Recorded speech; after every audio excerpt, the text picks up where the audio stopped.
क्यों आप वो लोग हैं जिसने घटसाना के अंदर किसानों की छाती पे गोलियां खोली। आप वो लोग हैं। आज यहाँ पे किसानों के प्रति और पानी के प्रति गंभीर होने की बात मत कीजिए। और फिर राठौर साहब पता नहीं चूरू को मरे हुए गधों का पानी पिला रहे। कुछ नहीं किया इन्होंने उसके बारे में। गधे, घोड़ा, कुत्ता, आदमियों की लाशें। और बीमार पड़ेगा वो व्यक्ति हॉस्पिटल तो जाएगा।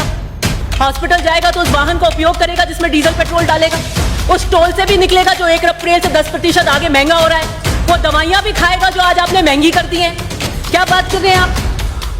भाइयों और बहनों, मित्रों, हरियाणा में जाके प्रधानमंत्री जी कहते हैं बहुत मुश्किल लगी मुझे डिस्ट्रिक्ट वाइज गधों की गिनती निकालने की। और वहां पे पाया गया कि चूरू के अंदर सिर्फ 965 गधे रहे। उस रिपोर्ट को आसमान निगल गया या धरती खा गई। कहां गई वो रिपोर्ट इतने सालों बाद? आज तक उस रिपोर्ट को नहीं ढूंढ पाया बीजेपी सरकार। दवाइयां महंगी कर दी। वाटरबोर्न डिजीजेज 60 to 80% इसी से होती हैं। डायरिया, डिसेंट्री, कुछ प्रकार के पेट के प्रॉब्लम। अब कैसे लेगा? पैरासिटामोल महंगी हो गई। डीजल पेट्रोल के भाव क्या हो रहे हैं? बीमार हो गया हॉस्पिटल भागेगा तो कैसे जाएगा? अरे तो मैं तो पढ़ा, मेरे को दिखा नहीं कहीं। आप अपने उद्बोधन में बता देना। आपका बिल्कुल रिलेटेड है, इसमें लिखा है क्वालिटी ऑफ वाटर के लिए हमने ये प्लान्स लगा रखे हैं, लेकिन नहीं होता उसके अंदर। इस तरीके से लोग बीमार पड़ जाते हैं। और बीमार पड़ेगा वो व्यक्ति हॉस्पिटल तो जाएगा। हॉस्पिटल जाएगा तो उस वाहन का उपयोग करेगा जिसमें डीजल पेट्रोल डालेगा। उस टोल से भी निकलेगा जो 1 अप्रैल से 10% आगे महंगा हो रहा है।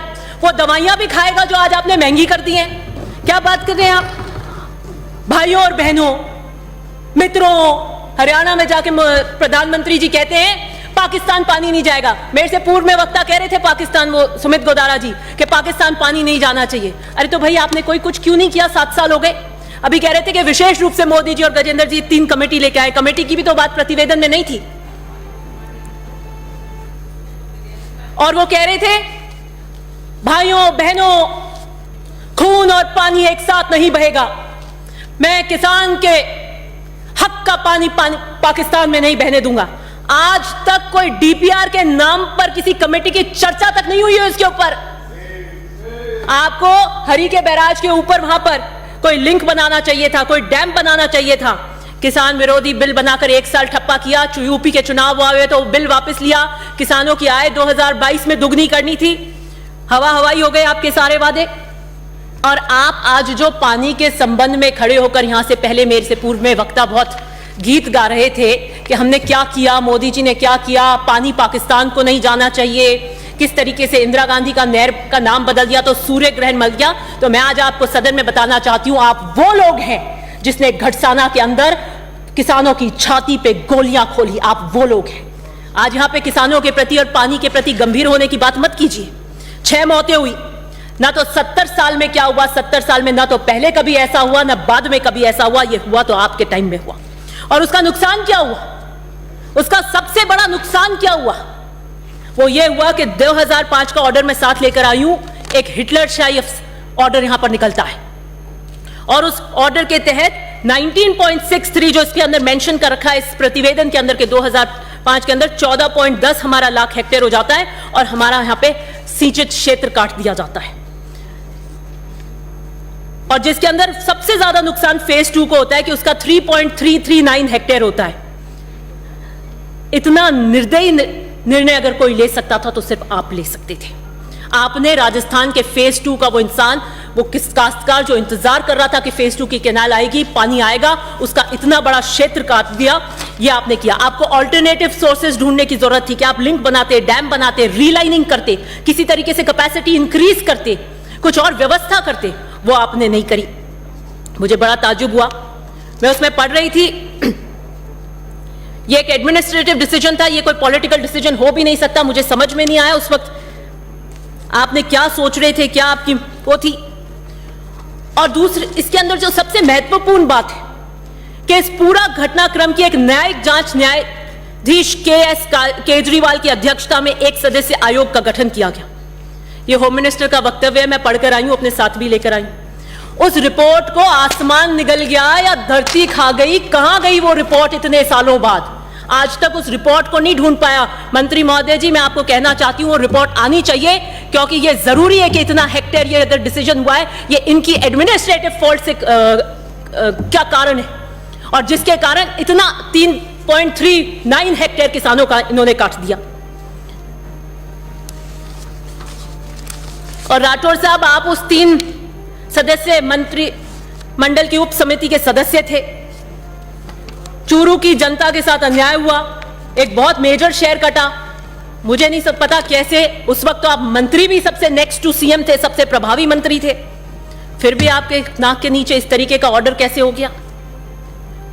फिर मैंने सोचा कि अब जिन क्षेत्र में इतना बड़ा चंक कटा, उसमें फिर उस 2005 के ऑर्डर के बाद में उन किसानों के लिए कोई ऑल्टरनेट ऑक्यूपेशन, ऑल्टरनेट की कोई डेवलपमेंट हुई। तो एक स्टडी मैं लेकर आई हूं मेरे साथ में, उस स्टडी का नाम है management and phenotypic characterization of donkeys of Rajasthan. और उसमें विशेषकर पाया गया माल ढुलाई के लिहाज से गधा बेहद उपयोगी, और विशेष रूप से सरदार शहर, चूरू, राजगढ़, सीकर और रतनगढ़ और झुंझुनू, सिर्फ ये उसी की स्टडी। लेकिन वहां पर क्या हुआ, बहुत मुश्किल लगी मुझे डिस्ट्रिक्ट वाइज गधों की गिनती निकालने की, और वहां पे पाया गया कि चूरू के अंदर सिर्फ 965 गधे रहे। वेस्टर्न राजस्थान हम फिर भी बेटर हैं, बाड़मेर में 2659, बीकानेर में 1800, जैसलमेर के अंदर 5000 के करीब। तो मुझे बड़ा आश्चर्य हुआ कि आपके नाक के नीचे इतना बड़ा सेक्टर अगर सिंचित का कट गया तो कोई ऑल्टरनेट ऑक्यूपेशन भी नहीं हुई, और वो गधे जो काटिंग का काम विशेषकर चूरू, तारानगर, सूरत में करते थे, उनकी भी घट गई। उनके लिए आज उपाय मांगे हैं, वो भी आपने नहीं दिए। अभी मेरे से पूर्व वक्ता कह रहे थे कि बीजेपी ने गुणवत्ता भरा काम किया। हाँ जी, ये था आपका गुणवत्ता भरा काम, बहुत ही गुणवत्ता भरा काम। हाँ, लेकिन एक बात का मैं फिर भी राठौर साहब को बधाई देना चाहती हूं कि जाते जाते इन्होंने 10,000 हेक्टेयर के करीब शायद बढ़वा लिए थे, लेकिन वो तो ऊंट के मुंह में जीरे के बराबर है।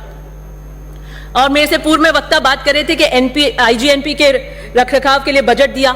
जी हां, 2016 के अंदर दिया था, और 2017 में आपने बंद भी कर दिया।